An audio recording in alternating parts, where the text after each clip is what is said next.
Fala galera que curte meu canal, tudo bem com vocês? Bom, antes de mais nada, de começar esse vídeo, já vou fazer um pedido para todos vocês aí, ó.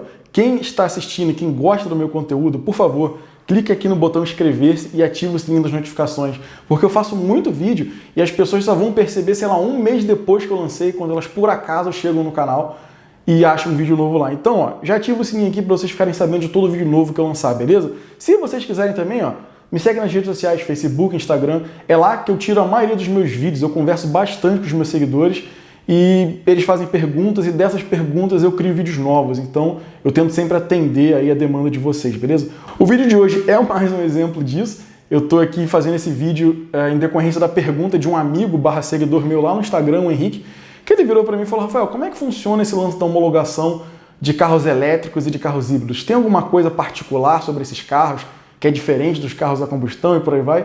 Então daí eu resolvi fazer o vídeo de hoje. Seguinte, eu sempre falo para vocês, eu sou engenheiro de desenvolvimento e trabalho aqui na Alemanha desde 2016 com a área automotiva, sendo que desde 2017 eu trabalho como especialista em segurança veicular. Então esse é um campo que talvez eu tenha um pouco mais de informação para passar para vocês. Mas enfim, resumo da ópera. Será que os carros elétricos são mais perigosos do que os carros comuns quando você tem um acidente? Já a gente vai saber disso.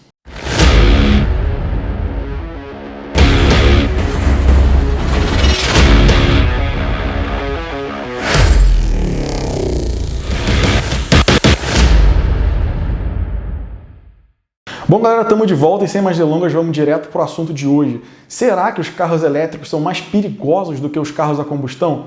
Vou falar aí, não só em caso de acidente. Será que quando você está dirigindo um carro elétrico você está correndo mais risco do que quando você está dirigindo um carro a combustão? A gente sabe que esses carros são testados por milhares, centenas de milhares de quilômetros em condições adversas de muito frio, de muito calor.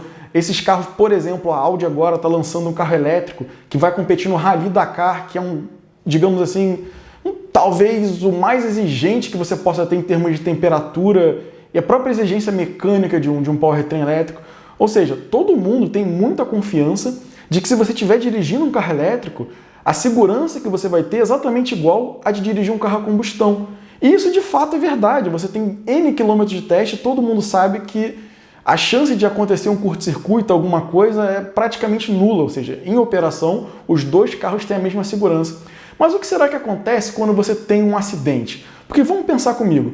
Antigamente, qual era o maior medo de você ter um acidente num carro a combustão? Além do fato de não existir airbag, tensionador de cinto, de você ficar preso nas ferragens, o grande medo que as pessoas tinham é de ter uma explosão do tanque de combustível e aí você preso nas ferragens sem poder sair, ser queimado vivo. Isso já foi, de certa forma, já caiu por terra nos dias de hoje. Você não vê mais carros pegando fogo dessa forma como era, sei lá, há 40 anos atrás. Hoje eu diria até que é muito raro um carro pegar fogo depois de um acidente. E parte disso se deve ao fato de existirem normas que prevêem essa integridade do tanque de combustível depois de uma batida. Se depois desse acidente, se vai vazar gasolina, se essa gasolina vai cair em partes quentes, se tem algum risco de incêndio, e caso exista algum mínimo risco que seja de iniciar uma chama, esse carro é reprovado, ele não é homologado e não pode ser vendido. Então, com o passar das décadas, os carros a combustão atingiram um patamar muito alto no que diz respeito a incêndio. Hoje a probabilidade de você ter um acidente muito feio com seu carro e qualquer coisa pegar fogo é muito baixa. Mas será que isso é verdade para os carros elétricos também? Vamos começar a avaliar o seguinte. Claro que tudo que eu falo aqui para o elétrico vale para o híbrido. As pessoas são muito preocupadas com a bateria. Ah, se o carro bater, a bateria começa a pegar fogo, isso é um problema muito grande. De fato é. Qual é o grande problema com as baterias de lítio que são usadas nesses carros elétricos e híbridos? O lítio, quando ele entra em contato com o oxigênio, ele tende a ter uma inflamabilidade muito maior, ou seja, o lítio pega fogo com muito mais facilidade quando ele está em contato com o oxigênio. E a nossa atmosfera, o ar que a gente respira, é repleto de oxigênio. Então, no caso de um acidente onde a bateria seja destruída e esse lítio entre em contato com o ar, ele vai começar a pegar fogo e não há corpo de bombeiros no mundo que vai apagar. A solução para você acabar com o incêndio de uma bateria de lítio é enfiar embaixo d'água, enfiar embaixo de areia, resfriar ela, até que ela seja totalmente consumida e o incêndio apague. Mas apagar uma chama de bateria dessa é uma coisa que nos dias de hoje, quando eu estou fazendo esse vídeo, é impossível. Não tem como você apagar esse incêndio. Enfim, todo mundo acha que o grande perigo de um carro elétrico é a bateria ser danificada. Eu já não acho que esse é o maior perigo, existem coisas piores. Por quê? Como todo mundo sabe que esse é um ponto fraco, As baterias elas ficam num lugar muito protegido. Na maioria das vezes elas têm um sistema de refrigeração para evitar superaquecimento. Elas ficam por trás de chapas de aço muito mais grossas do que a da própria estrutura do carro, para não permitir que nada penetre ali e perfure as baterias. Qual é a maior chance de você ter um incêndio no carro? Curto-circuito. Você tem milhares de cabos de alta tensão. E quando eu falo alta tensão, não necessariamente o cabo que sai da bateria e vai para o motor. Existem sistemas de 48 volts no carro que também podem trazer esse problema de incêndio.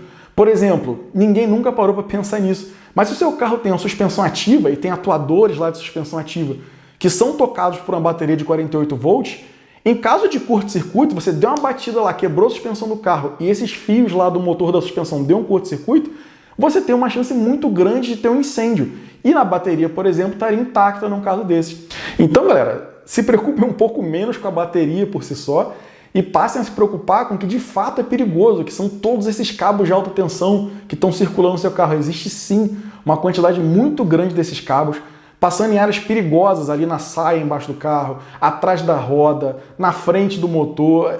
Todo lugar, praticamente todo lugar de um carro elétrico híbrido, existem cabos de alta tensão passando. E esses cabos são muito mais sensíveis do que a bateria em caso de um acidente. Se esses caras entrarem em curto-circuito, é a bateria que vai jogar corrente pra caramba lá, a bateria em si vai estar intacta, mas pelo fato de ter um curto-circuito, ela vai começar a pegar fogo por esse aumento repentino de corrente. Como se você tivesse um curto-circuito na sua casa, por exemplo. Mas enfim, agora que você já sabe que tem que ter muito mais medo dos cabos do que das baterias em si, o que as agências internacionais de segurança estão fazendo para garantir que um carro elétrico seja tão seguro quanto um carro a combustão caso um acidente ocorra? Seguinte, eu já expliquei aqui no canal que existem batidas de homologação, ou seja, são crash tests que você é obrigado a fazer por lei para poder vender o seu carro em determinados países. Existem basicamente dois grandes blocos de norma, os europeus e os norte-americanos. Eu não vou entrar em detalhe nesse assunto porque eu já fiz um vídeo sobre essas batidas de homologação. Eu vou deixar um card aqui em cima e aí vocês dêem uma olhada aí se tiverem mais curiosidade. Mas basicamente existem essa série de batidas que você é obrigado a fazer com o seu carro e você é obrigado a passar em todas elas para você poder começar a vender o carro naquele país. O que fizeram para os carros elétricos? Assim como existe a norma lá de segurança contra vazamento de combustível e incêndio dos carros a combustão, existe hoje uma norma para a proteção dos sistemas elétricos do carro. Eu não lembro exatamente qual é a norma americana, é uma FMVSS da vida, 301, se eu não me engano, mas a norma europeia, pelo fato de eu trabalhar na europeia, eu sei de cabeça que é a UNECE número 100, é a norma regulamentadora número 100. O que essas duas normas falam basicamente? Seguinte, você tem que fazer todas essas batidas aqui para homologar o seu carro a combustão. Então, se você quiser homologar um carro elétrico, você vai ter que fazer essas mesmas batidas com essas normas adendo aí do carro elétrico, que é o seguinte. Basicamente, se você tiver um acidente, primeiro, o carro elétrico não pode eletrocutar os ocupantes e quem for resgatar os ocupantes. Por que essa norma é importante? A lataria do seu carro é um grande polo negativo. Então, se por algum fato ou por algum problema do acidente, algum polo positivo estiver solto lá, encostar em você e você depois encostar na lataria do seu carro, vai fechar um curto-circuito e você vai ser eletrocutado pelo sistema elétrico. Então essa norma diz que o ocupante não pode ser eletrocutado de forma alguma após o acidente ou durante. Outra coisa que ela diz é o seguinte, assim como no carro a combustão não pode vazar combustível e não pode iniciar um incêndio, no carro elétrico você não pode ter vazamento, por exemplo, de líquidos eletrolíticos. O que é isso? Muitos carros, ao invés de baterias propriamente dito de lítio, usam uma coisa que chama supercapacitor, que, grosseiramente falando, também é uma espécie de bateria, ele armazena energia. Só que esse capacitor ele tem esse líquido eletrolítico dentro dele que serve para separar as placas. É uma coisa da construção mecânica de um capacitor. Mas enfim, se esse líquido vaza, esse cara é tóxico e normalmente altamente inflamável. Então a norma prevê que não pode haver nenhum vazamento de líquido eletrolítico do carro.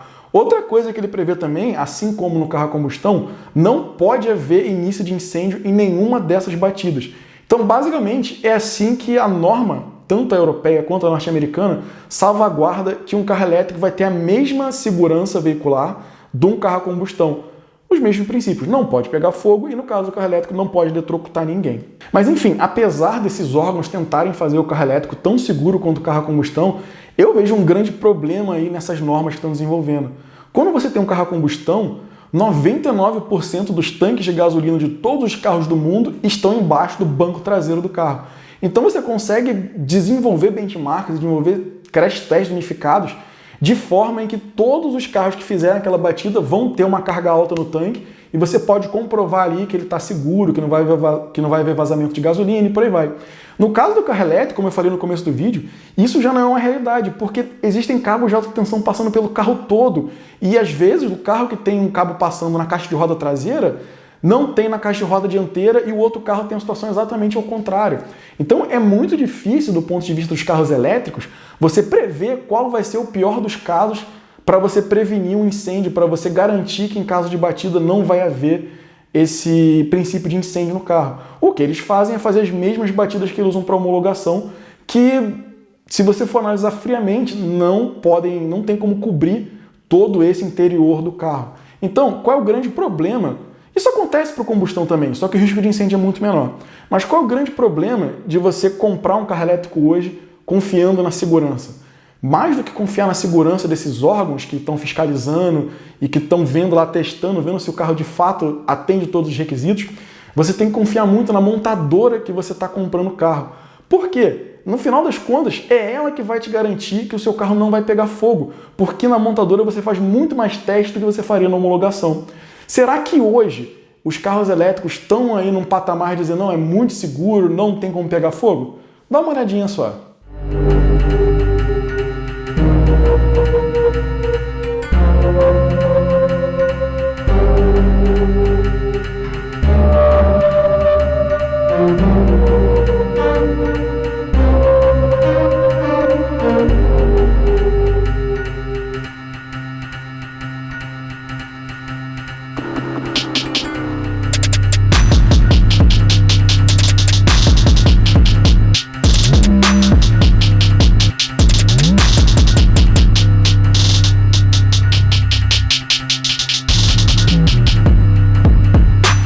Eu escolhi esse vídeo porque ilustra um exemplo clássico de como alguns números de homologação podem enganar a gente. A gente pega a Tesla, é o fabricante exclusivo de carros elétricos. Em teoria, a maior tecnologia de carros elétricos do mundo deveria ser a da Tesla, porque eles fazem só isso há muito mais tempo que todo mundo. Se você pega os testes de homologação, se você pega os testes de consumo da Tesla, que dá aquelas estrelas, em todos os testes eles têm notas altíssimas. Mas o que acontece? Quando chega na hora do campo, que a gente chama, na hora do trânsito de verdade, boa parte dos acidentes da Tesla termina em incêndio, termina em propagação de chamas e um problema absurdo de segurança, não só para os motoristas, mas também para os bombeiros que estão tentando combater o fogo. Por que eu estou falando isso para vocês? Os testes de homologação de consumo são benchmarks, eles são desenvolvidos para uma situação específica. Num trânsito de verdade, você vai ter 1 bilhão de batidas diferentes que não estão previstas nesse teste de homologação ou no teste de consumo. Então, quando você for comprar um carro, até a combustão, mas quando for comprar um carro elétrico e você tiver medo de sofrer incêndio, de ser queimado vivo dentro do seu carro, tente pesquisar sobre a marca que você está comprando. Não saia comprando aí, porque esse carro ganhou 5 estrelas ou porque esse carro tem bons números na batida. Procurem aí, cara, quantos acidentes tem de Volkswagen na internet? Desses acidentes, em quantos dele o carro pegou fogo? Pô, nunca pegou? Por que a Tesla pega fogo toda hora e a Renault, por exemplo, não pega? Analisem esses fatos de homologação e de estrelinha de segurança de forma crítica, confiem desconfiando. Comprem o carro da marca que vocês confiem, que vocês sabem que, eu pesquisei aqui, teve não sei quantos acidentes com Renault e nenhum deles o carro pegou fogo, mas a Fiat aqui teve 100 acidentes e em 20% teve incêndio. Esse é o carro que você não vai comprar. Não estou dando exemplo, porque não sei se a Fiat pega fogo de verdade ou não, mas o que vocês têm que analisar de fato são dados, não confiar tanto em estrelinhas e analisar dados concretos de acidentes e ver aí qual é o risco que você sofre de ser queimado dentro do seu carro, beleza? Bom, acho que o vídeo de hoje se alongou um pouquinho. Muito obrigado por vocês terem ficado até agora. Um abraço para vocês e até semana que vem.